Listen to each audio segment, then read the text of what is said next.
우리 여러분들이 봤을 때 전사님 지금 떨고 있는 것처럼 보이나요? 아니, 굉장히 떨고 있어요. 전사님만 보여요. 제 손이 떨고 있는 게. 처음에 와서 전사님이 2주 전인가? 목사님 설교하실 때 와서 처음 인사했잖아요. 그때 전사님이 어떻게 인사했는지 기억하시나요? 모르죠? 간략하게 전사님 소개해 드릴게요. 전사님은 중학교 때 여러분 시절 때 지내면서 좀 안 좋은 무리들이랑 좀 많이 놀았었어요. 그렇다 보니까 저번에 이동원 목사님께 드셨던 그 구름 과자도 전사님도 접하게 됐어요. 시간이 지나면서 이 구름 과자가 콜라 맛도 나오고 막 레몬 맛, 초코 맛 다양하게 나오더라고요. 다들 이해 못 하셨죠? 그게 다행인 것 같아요. 그러면서 전사님이 어느 날 학교에서 그 과자를 먹다가 학교에서 과자를 먹다가 학주쌤한테 걸렸어요. 학주쌤한테 딱 눈이 마주쳤던 거예요. 하필 제가. 걸리는 순간 도망가려고 했는데 전사님이 딱 눈이 마주치고 얼굴을 이미 봤기 때문에 도망을 못 가는 거예요. 그래서 옆에 친구들은 다 도망갔어요. 그래서 학주쌤이 저한테 걸어오시더니 막 지금 담배 폈지 하고 내가 물어보는 거예요. 그래서 후 한번 해보라고요. 전사님이 그래가지고 아무 말 안 했어요. 이렇게. 진짜 담배 안 폈냐고 물어보시더라고요. 그래서 또 아무 말 안 했죠. 그러더니 갑자기 이제 옆에 친구 도망간 지 누구냐고 저한테 말하라고 하는 거예요. 그래서 선생님이 저 진짜 모릅니다. 근데 갑자기 학주쌤이 저한테 뺨을 때리는 거예요. 네, 저 놀랐어요. 맞을 줄 몰랐어요. 그러더니 갑자기 진짜 마지막 묻는다고 해서 저한테 한 번 더 묻는 거예요. 도망간 애들 누구냐 부르라고. 선생님 저 진짜 모릅니다. 이렇게 얘기했죠. 선생님 의리가 있거든요. 그래서 또 뺨을 때리는 거예요. 그리고 또 마지막으로 전사님이 멱살을 잡더니 진짜 마지막 모를 테니까 너 당장 말해라 하는 갑자기 저 진짜 모르겠습니다. 이렇게 했는데 갑자기 주먹으로 얼굴 때리는 거예요. 이게 보여서 주먹으로 바뀐 거예요. 이게 생각보다 아프더라고요. 그래서 결국 전사님이 불었을까요? 안 불었을까요? 아까 의리의 남자. 불었을까요? 안 불었을까요? 불었어요. 너무 아프더라고요. 이게 더 맞기 싫어가지고. 그래가지고 나중에 이제 그 친구가 저한테 와가지고 막 승질을 내고 막 욕하고 막 난리를 치더라고요. 이제 그렇게 되다가 보니까 각자 친구들이랑 저도 이제 부모님이 학교에 오시게 됐어요. 오시게 되면서 그때부터 이제 불효자로 등극하게 됐죠. 그렇게 그 중학생 시절을 보내고 나서 중학교 때 친했던 친구가 있었어요. 그 친구랑 이제 같이 고등학교를 진학하게 됐는데 전사님 고등학교 때는 고등학교 진학하는데 중학교에 있는 모든 꼴통이나 일진애들이 다 저희 학교에 모인 거예요. 전사님 고등학교에. 그것도 신기하죠. 그렇다 보니까 이제 그때 그 친구들랑 또 어울리게 됐어요. 이게 막 그때 있잖아요. 그 친구들랑 막 어울리고 하면은 막 뭐가 생긴 것 같고 뭐 센 척 되는 것 같고 막 애들 앞에서 막 어깨 올라가고 막 그러잖아요. 그땐 다 그러잖아요. 그렇게 지내다 보니까 제 중학교 때 같이 올라왔던 그 친구랑 어느 날 갑자기 다툼이 일어났어요. 진짜 아무것도 아닌데 전사님이 잘못했는 불구하고 제가 뭐 된 것 마냥 친구한테 어쩌라고 나대지 말라고 제가 막 친구를 무시한 거예요. 그렇게 중학교 때 친했던 친구들이 있었는데 그렇게 하다 보니까 이제 그 친구랑 옛날 말로 이제 절교죠. 요즘 말로 손절이고 손절하게 되었어요. 그렇게 이제 시간이 지나서 이제 성인이 되고 그 친구를 선생님 그때 좀 노는 거 너무 좋아해서 그때 친구들이랑 막 술집에 가 있었어요. 술집에 가 있다가 이제 화장실 가려고 이제 카운터 쪽으로 나왔는데 그 친구를 오랜만에 보게 되었어요. 보게 돼가지고 제가 반가운 마음에 그 친구한테 민찬아 반갑다 약간 이러고 했는데 그 친구가 저한테 막 썩소리 날리면서 하고 가더라고요. 그래서 제가 생각을 해봤죠. 저 자식이 싸가지고 왜 저러지? 그러겠는데 곰곰이 생각해보니까 전사님이 고등학교 때 그 친구를 무시했던 게 기억이 나더라고요. 그래서 저는 그 이후로부터 그 친구에게 너무나 직접 만나서 얼굴 보고 사과하고 싶고 미안하다는 말을 전해주고 싶은 마음이 아직도 남아있어요. 여러분들은 혹시 누군가와의 관계가 멀어진 채로 마음에 걸리는 친구나 부모님이 있으신가요? 가족일 수도 있고 같은 반 친구일 수도 있고 우리 같이 교회 다니는 친구도 있을 수도 있어요. 그러면서 마음속에 내가 뭘 잘못했는데 내가 왜 먼저 사과해야 돼? 내가 그 친구랑 풀어도 사는데 뭐 지장 없어 라고 이런 마음들이 있지 않나요? 관계는 한번 멀어지면 다시 붙이기가 참 어려운 것 같습니다. 그런데 오늘 우리가 나눌 성경 이야기 속에서도 그런 일이 벌어졌어요. 아예 회복할 수 없을 것처럼 멀어진 두 사람의 이야기, 가인과 아벨입니다. 여러분들 가인과 아벨 이야기를 아시나요? 몰라요? 네, 이제 들으면 돼요. 자, 가인과 아벨은 아담과 하와의 아들이었어요. 가인과 아벨은 둘 다 열심히 살고 나름 삶을 진짜 부지런하게 살았던 것 같아요. 근데 가인은 어떤 일을 했을까요? 가인과 아벨은 어떤 직업을 갖고 있었을까? 이거 맞히는 친구에게 조사님 맛있는 거 사줄게요. 갑자기 눈이 번뜩하네.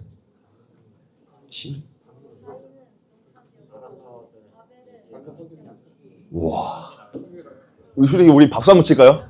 와, 맞아요. 가인은 농사지는 농부였고 아벨은 양을 돌보는 양치기였어요.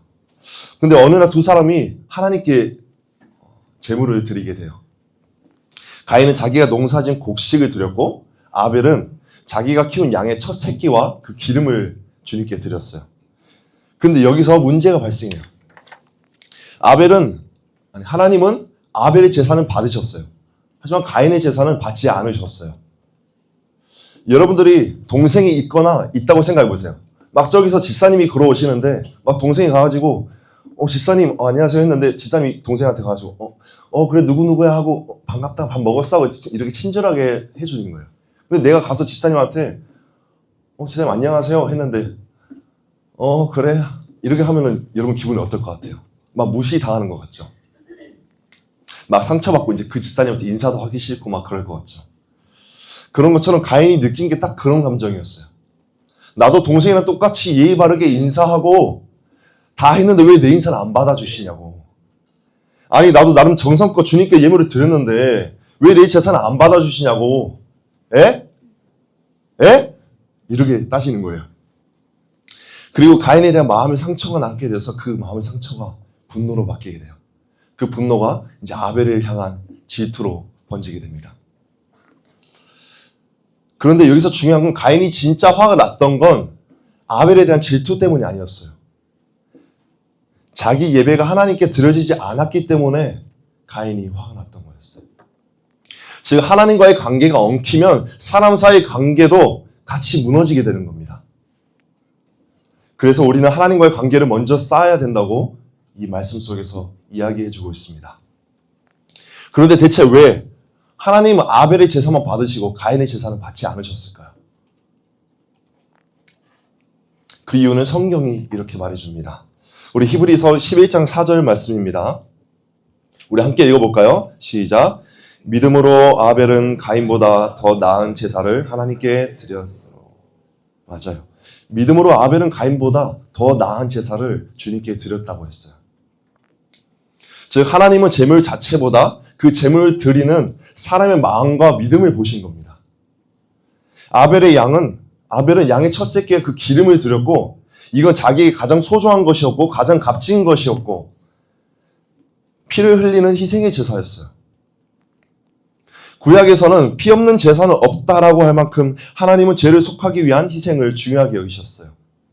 하지만 가인은 그냥 자기가 농사지은 곡식 중 일부를 드렸던 거예요. 그냥 이거 하나 대충 드렸다는 게 아니라 그냥 자기가 생각한 방식대로 자기 기준으로 그냥 이 정도 하면 됐겠지 하는 마음으로 주님께 드렸던 거예요. 여기서 진짜 중요한 것은 예배자의 삶과 태도예요. 하나님께는 단순히 예배 행위만 보시는 분이 아니라 그 예배를 드리는 사람의 마음 상태와 평소의 삶을 함께 보신다는 겁니다. 여기서 우리 친구들의 현재 마음 상태는, 현재의 삶은 어떠한가요? 한번 고민해 봤으면 좋겠어요. 예배? 그냥 앉아있다 가면 되는 거 아니야? 이렇게 생각하시는 친구 있을까요? 겉으로는 찬양하고 기도하고 있는데 속으로는 그냥 시간만 때우고 있진 않나요? 그런데 중요한 건 하나님은 그런 우리의 마음 상태까지 다 알고 계신다는 거예요. 그러니 우리 마음 상태를 다시 정돈해서 지금 이 순간 하나님 앞에 다시 진짜 마음으로 서야 할 때라고 주님께서 이야기해주고 있습니다. 하나님은 지금도 우리가 어떤 마음으로 예배를 하고 있는지를 다 보시는 분이세요. 우리가 드리는 말 한마디, 찬양하는 자세, 말씀을 듣는 태도, 그것까지 다 보고 계시는 주님이십니다. 우리 친구들, 하나님은 완벽한 예배를 원하시는 게 아니라 진심이 담긴 예배를 원하고 계세요. 이어서 우리 우울해하고 있는 가인에게 하나님은 먼저 이렇게 말씀하셨어요. 7절 말씀에 가인아, 왜 너가 침울하고 의기소침해 있느냐? 라고 이렇게 물으셨어요. 가인은 이미 예배자가 갖춰야 할 마음과 삶의 태도가 다 흐트러진 상태였습니다. 그래서 이런 가인에게 다가가셔서 마음의 상태를 주님께서 먼저 물어보셨던 거예요. 정작 가인이 해야 했던 건 제 건 왜 받으시지 않으셨어요? 하고 주님께 따지면서 회개하며 주님께 나아갔어야 했던 것이었어요. 그런데 그렇지 않고 자기 멋대로 나아갔던 가인에게 하나님께서 이렇게 경고하셔요. 7절 말씀에 네가 선을 행하면 낯을 들지 못하겠느냐? 선을 행하지 않으면 죄가 문 앞에 도사리고 있다. 죄는 너를 원하지만 너는 죄를 다스려야 한다라고 말하고 계세요. 쉽게 말하면 가인아, 네가 바르게 행동하면 부끄러울 게 없고 당당하게 나를 바라볼 수 있었을 거야.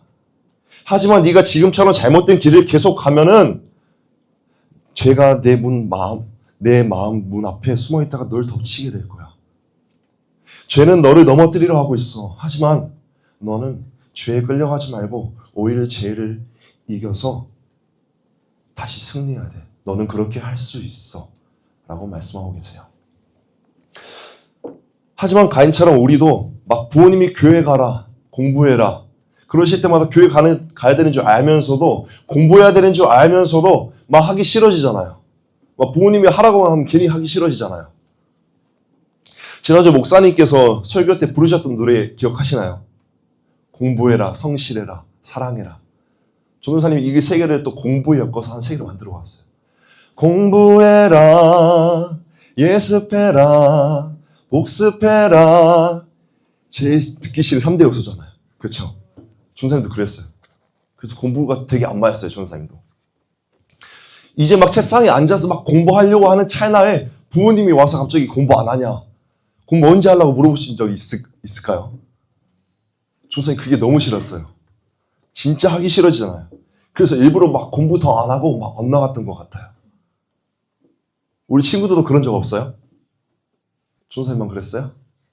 조문사님만 공부 안 했나 보네요. 자, 하나님께서 이런 조문사님에게나 여러분들에게도 이렇게 말씀하고 계세요. 지금 너 마음 안에 죄가 자리 잡으려고 하고 있어. 그러니까 제발 지금 멈춰주겠니? 너는 죄를 이길 수 있어. 그러니 나와 함께 가자. 라고 주님께서 말씀하고 계세요. 여기서 우리가 꼭 기억해야 할 건 이거예요.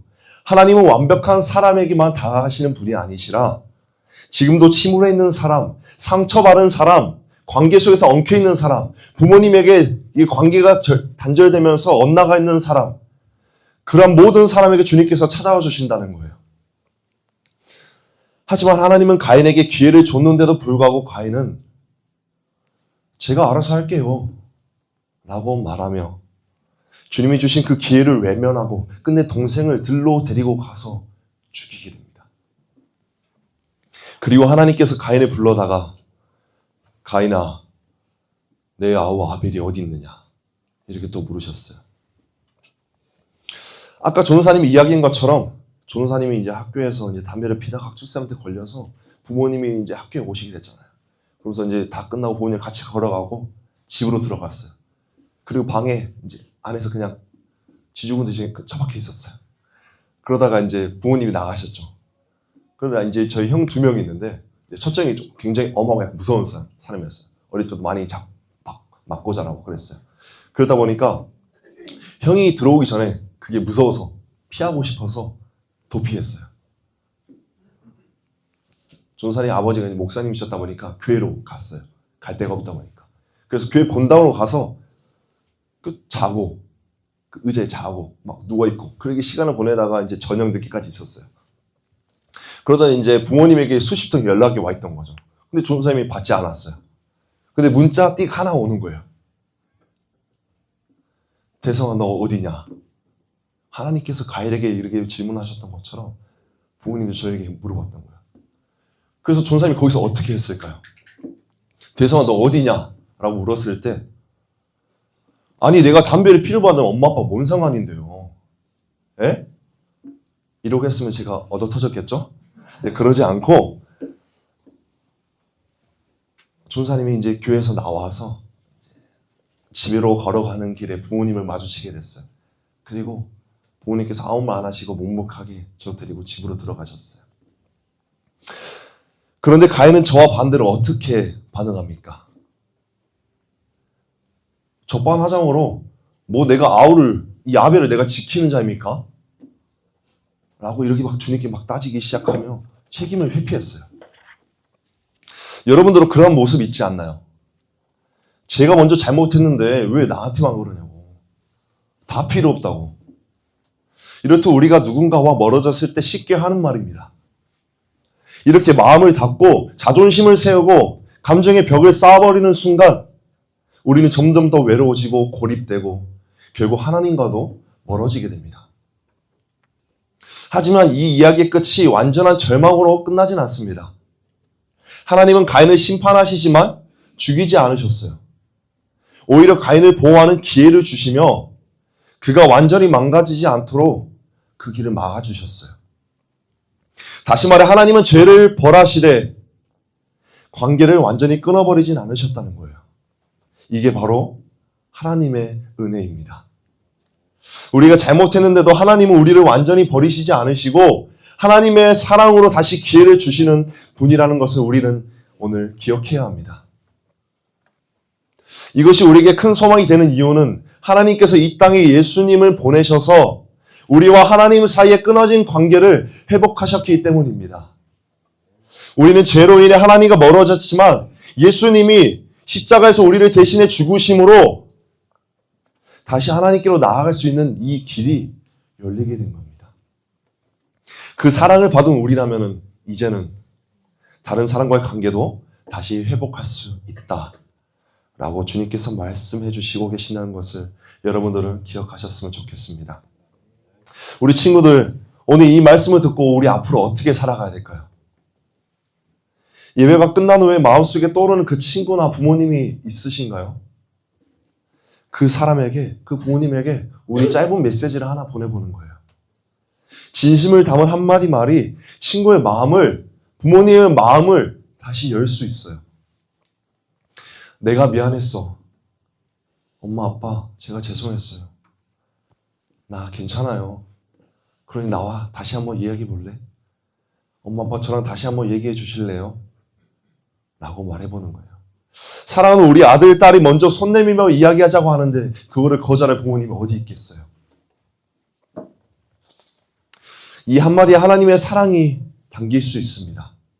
아주 짧은 말이지만 하나님은 그 진심을 사용하셔서 관계를 회복하실 거예요. 그래서 오늘 우리가 할 수 있는 한 걸음은 이겁니다. 하나님과의 관계를 먼저 회복하셔서 우리의 진심이 담긴 참된 예배로 주님께 예배드릴 때 누군가의 관계도 다시 회복될 것입니다. 용서를 선택하고 사랑을 선택하는 것. 비록 다가가기 어렵고 망설여질 수도 있어요. 괜찮아요. 자존심이 방해하더라도 하나님이 먼저 우리에게 손 내미신 것처럼 우리도 먼저 그들에게 손을 내밀 수 있어요. 기도해 보세요. 그 마음을 열어주실 겁니다. 혹시나 연락이 부담스럽고 어렵다면 그 친구를 위해서 기도로 한번 출발해 보세요. 기도를 하다 보면, 기도가 쌓이다 보면은 언젠간 그 친구나 그 부모님이나 옆에 있는 주변 친구들의 마음이 열릴 거예요. 아니면 안 열리지 않더라도 제 생각을 바꿔주시면서 그것이 다 풀어갈 수 있도록 주님께서 길을 열어주실 거예요. 그러한 우리가 먼저 기도로 출발했을 때 우리 변화가 바로 나타나지 않더라도 분명한 주님의 일하심을 느낄 수 있을 겁니다. 우리 하나님과의 관계를 먼저 회복하고 누군가에게 마음을 따뜻하게 먼저 손 내밀 수 있는 우리 모든 친구들이 될 수 있도록 모든 친구들이 되기를 간절히 소망합니다. 말씀이 좀 짧습니다. 우리 함께 기도할까요?